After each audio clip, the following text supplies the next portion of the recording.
Oh, hi guys. Hey, I'm going to tell you a holiday story, alright? So sit tight. You're going to enjoy this one. How the Grinch Stole Christmas, or The Grinch Who Stole Christmas, written by Dr. Hughes.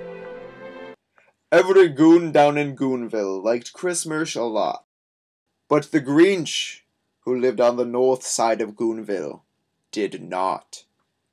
The Grinch hated Christmas the whole Christmas season.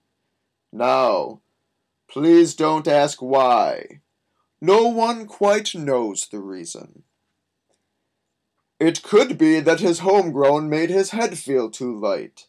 It could be that his bowl packs were packed way too tight. But I think that the most likely reason of all may have been that his lungs were 2 sizes too small. But whatever the reason that caused all his gloom, he stood there on Christmas Eve hating the goons. Staring out from his porch steps with a sour hay bale frown at the warm cracked windows all across their town. For he knew every goon down in Goonville beneath was busy now trimming fresh L's with their teeth. "And they're purchasing pounds," he snarled with a sneer. "Tomorrow is Christmas. It's practically here." And he growled with his Grinch fingers nervously drumming, and for such a cheap hitter this task was quite mind-numbing. For tomorrow he knew all the goon birds and blokes would bake bright and early. They'd puff and they'd toke, and then, oh, the smoke! Oh, the smoke, smoke, smoke, smoke! That's one thing he hated, their smoke, smoke, smoke, smoke. Then the goons young and old would all get the munchies, and they'd crunch, and they'd chew, and they'd feast, feast, feast, feast. And they all took their hits, then they'd eat some trail mix, and that mix was the shit. And then they'd do something he liked least of all. Every goon down in Goonville, the tall and the small, would cram in their closets with Christmas tunes slamming. They'd sit side by side, and the goons would start clamming. They'd huff, and they'd puff, and they'd smoke that shit up. And the more the Grinch thought of this goon Christmas day, the more the Grinch thought that he must find a way. "The 3rd Sunday in April is upon us now. I must stop Christmas from coming. But how?" Then he sparked an idea. A rancid idea.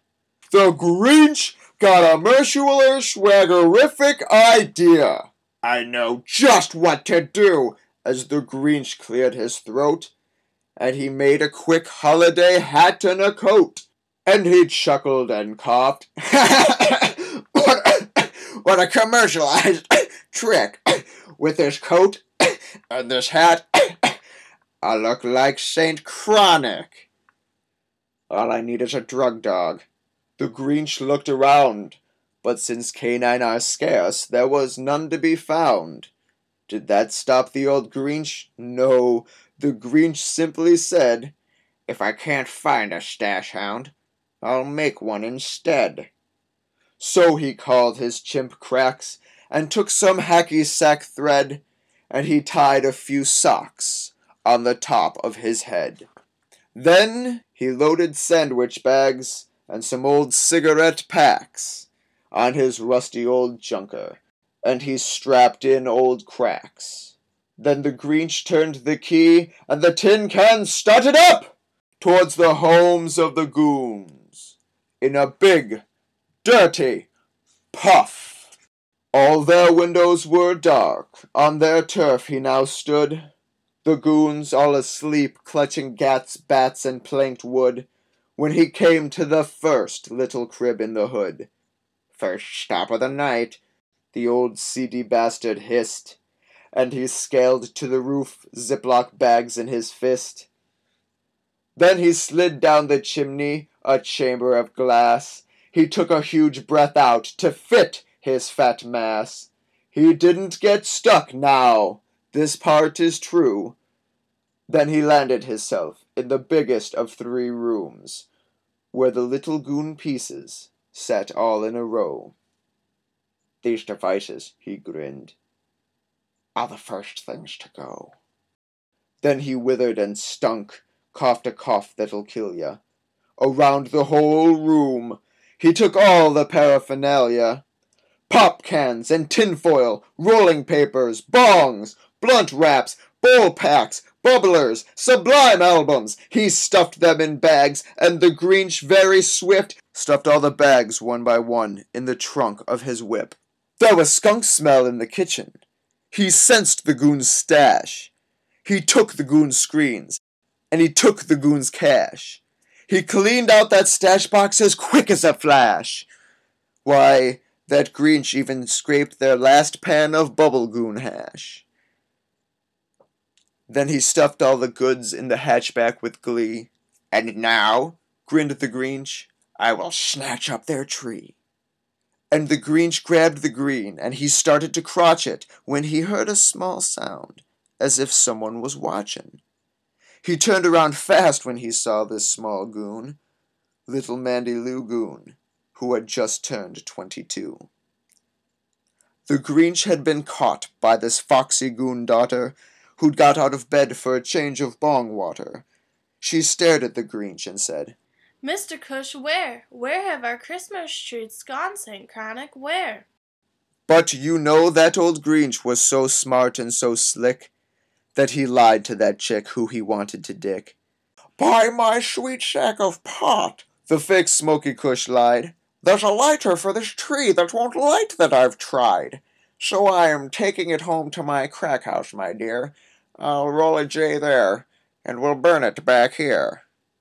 And his fib fooled the girl. Then she gave him some head, and he tossed her a $5 and sent her to bed. And then Mandy Lou Goon went to bed with her piece. He'll rub one out later, now to make with the tree. And the last thing he took was the fat sack of fire. Then he went up the chimney himself, the old liar. On their shelves he left nothing but ashes and a beet lighter. And the one little seed that he left in the house was already cracked, and the insides were out. Then he did the same thing to the other goons' houses, leaving stems and seeds much too damaged for the goons' secret gardens. It was 1/4 dawn, all the goons in the sack, all the goons still a-sleeping, and his trunks finally packed, stuffed with their parcels, the lighters, the small taste of heaven, the snack bags, and the bubble gum, the AZ, and the resin. 3,000 feet out, the other side of the border, he rode to the edge, and he opened a quarter. "Let's see what they've got," he was grinchiously humming. "They're finding out now that no Christmas is coming. They're just waking, no baking. I know just what they'll do." Then his mouth dropped open when he saw what he took from the goons. "This shit isn't brown, why, it's purple and blue." "And that scent," sniffed the Grinch, "that I simply must taste." So he rolled up a pinner and was instantly baked. He didn't cough once while he blazed in the snow. It drew like a pencil. This shit was mad dro. And the high wasn't anxious, why, this buzz was quite merry. It couldn't be so, yes, this rap reeked of berry. He stared down at Goonville with his Grinchy red eyes. Then he shook. What he felt was a shocking surprise. Every goon down in Goonville, the tall and the small, were sitting there passing, one doober tween them all. He hadn't stopped Christmas from coming, it came, even in this dry season. but it wasn't the same. And the Grinch, with his Grinch hand held tight to that dro, stood dazed and confused'er with each passing blow. It came without hitters. It came without snacks. It came without Kewpies, 10 spots, or nickel bags. And what seemed like 3 hours he stood there toasted, as he watched what little all the goons had while he roasted. Maybe Christmas, he thought, doesn't mean burn a lot. But this Christmas would be better if we all smoked this pot. And what happened then? Well, in Goonville they say that the Grinch's small lungs grew 3 sizes that day. And the minute his chest didn't feel quite so damn tight, he sat in their circle and blazed them up on mad lights. Yes, he brought back the fire. That's the green for their itch. And he himself, the Grinch, snuffed the last snitch. Also look for these fine titles wherever crap is sold.